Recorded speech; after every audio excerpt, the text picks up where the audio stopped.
Welcome to my YouTube channel student academy को स्वागत करुच्ची। जो प्रथम थर पर चैनल को विजिट करते चैनल को सब्सक्राइब करना आज ही चैनल को सब्सक्राइब कर दिंतु। यही लाटेस्ट अपडेट आप सर्वप्रथम पाइपर। देखो गोटे पटे ओटीईटी जहाँकि बोर्ड ऑफ सेकेंडरी एजुकेशन जो गोटे पटे बाध्यतामूलक ओटीईटी पास करने अन्य एक जो देखिए जो ओटीईटी पास कले कि गोटे पिला टीचर एलिजिबल टेस्ट जो आपणकर हाई स्कूल कथा कहतु बा प्राइमरी स्कूल कथा कहतु से माने एलिजिबल हेबे अप्लाई करिया कि किंतु अन्य पटे जो देखिबा अन्य पटे जो माने टीचरशिप करूचंती बा जो माने एबे भी प्रमोशन पाइया कि बाकी अच्छे से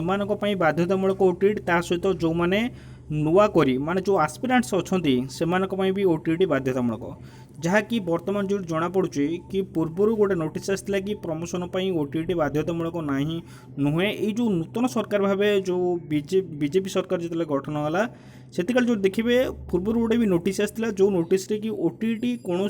मैंडेटरी नुह कि ओटीईटी पास कले पदोन्नति कौन मैंडेटरी नुह कि जो देखा ये आज पेपर आर्टिकल ये देखिपे कि पदोन्नति नियम ओटीईटी बाध्यतामूलक को शिक्षकों विरोध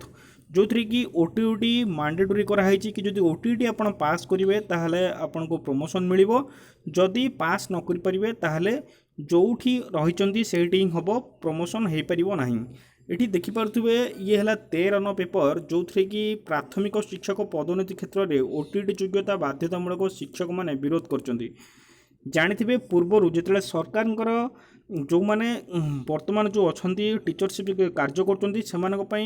ओएसटीटी आपंकर ओटीईटी गोटे गोटा एफ ओटीटी आ गोटे एस ओटीटी जोटा कि एफ ओटीटी जोटा सेटा जो फ्रेशर पिला माने देबे एस ओटीटी जोटा सेटा जो माने शिक्षकता करुथिबे से माने देबे किंतु जो सेई एस ओटीटी जेतेले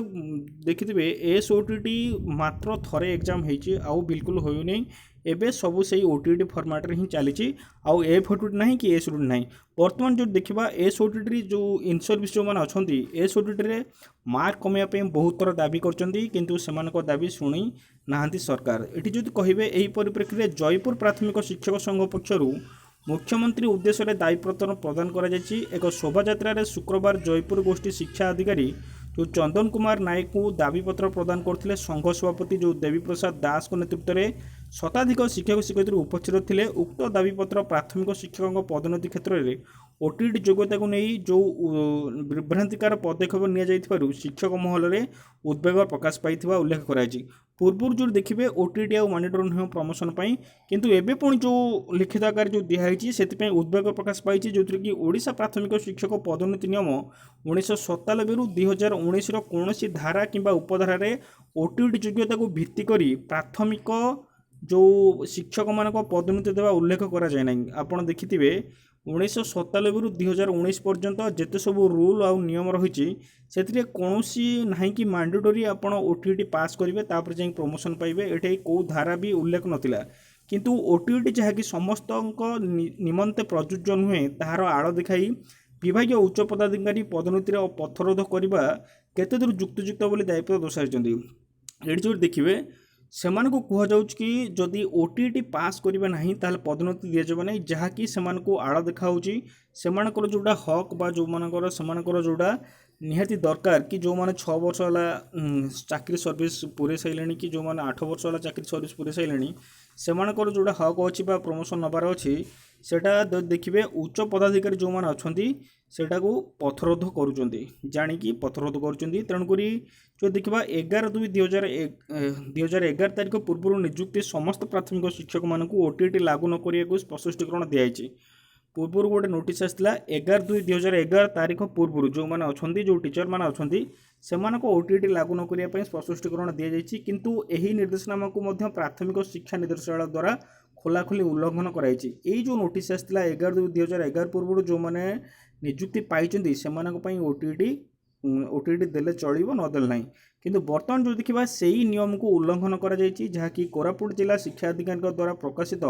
चूड़ांत पदोन्नति तालिकार अनेक त्रुटि रही। ओटीईटी उत्तीर्ण तारीख को सरकारी सेवा क्षेत्र में वरिष्ठता भाव विचार को नि जहाँकि वरिष्ठ और कनिष्ठ मध्य आकाश पातल प्रगति सृष्टि कर विचार को नेबा दाबी कराई। देखो जितेबाला ओटीईटी होची ओटीईटी गोटे वरिष्ठ जो व्यक्ति अच्छा सी भी एग्जाम दौरान जड़े कनिष्ठ जो मैंने चाकरी आशायी से भी एग्जाम दौरान କିନ୍ତୁ ବରିଷ୍ଠ କନିଷ୍ଠ ମଧ୍ୟରେ ଏଠି ଆକାଶ ପାତାଳ ପ୍ରଭେଦ ଦେଖାଯାଉଛି, ଯାହାକି ଫଳରେ ଏଠି ଦେଖିପାରୁଥିବେ କି ଏଠି ଷ୍ଟ୍ରାଇକ୍ ହେଇଛି ଜୟପୁର, ଯେଉଁ ଆପଣ ଜାଣିଥିବେ କୋରାପୁଟ ଯେଉଁ ଜୟପୁର ଅଛି ସେଠି ଯେଉଁ ବିଓ ଅଫିସ୍ ଅଛି ନା ଡିଓ ଅଫିସ୍ ଅଛି, ଡିଓ ଅଫିସ୍ ଆଗରେ ଧାରଣା ଦିଆହେଇଛି ଆଉ ମୁଖ୍ୟମନ୍ତ୍ରୀଙ୍କୁ ବି ଦାବିପତ୍ର ଦିଆହେଇଛି। ଯେଉଁ କୁହାଯାଇଛି କି 11/1/2011 ପୂର୍ବରୁ ଯଦି ନୋଟିସ୍ ବାହାରିଥିଲା OTT ଦରକାର ନାହିଁ, ପୁଣି କାହିଁକି ସେଇଟା ନିୟମକୁ ଉଲ୍ଲଂଘନ କରାଯାଉଛି। ତା ସହିତ ପାସ୍ ମାର୍କ କମିବ କି ନାହିଁ ତାର ବି ଲିଖିତ ଆକାରରେ ଦିଆଯାଇଛି, ଯାହାକି ପର ମୁହୂର୍ତ୍ତରେ ଜଣାପଡ଼ିବ। ଯଦି ମୁଖ୍ୟମନ୍ତ୍ରୀ ଡିକ୍ଲେୟାର କରନ୍ତି କି ପାସ୍ ମାର୍କ କମିବ ବୋଲି, ତାହେଲେ ନିହାତି ଭାବରେ କମିବ, କାରଣ ବହୁତ ଥର ବି ପିଲା ଆଜି ନୁହଁ 2023 ଆଉ 22ରେ ବି ଦେଖିଥିବେ OTT ମାର୍କ କମିବା ପାଇଁ ବହୁତ ଚତୁଃପଦଶା ଚେଷ୍ଟା ଚାଲିଛି। ମୁଖ୍ୟମନ୍ତ୍ରୀ ଯଦି ଡିକ୍ଲେୟାର କରନ୍ତି ନିହାତି ଭାବରେ ମାର୍କ କମିବ। ଏତିକି ଥିଲା ଇନଫର୍ମେସନ୍। Thank you.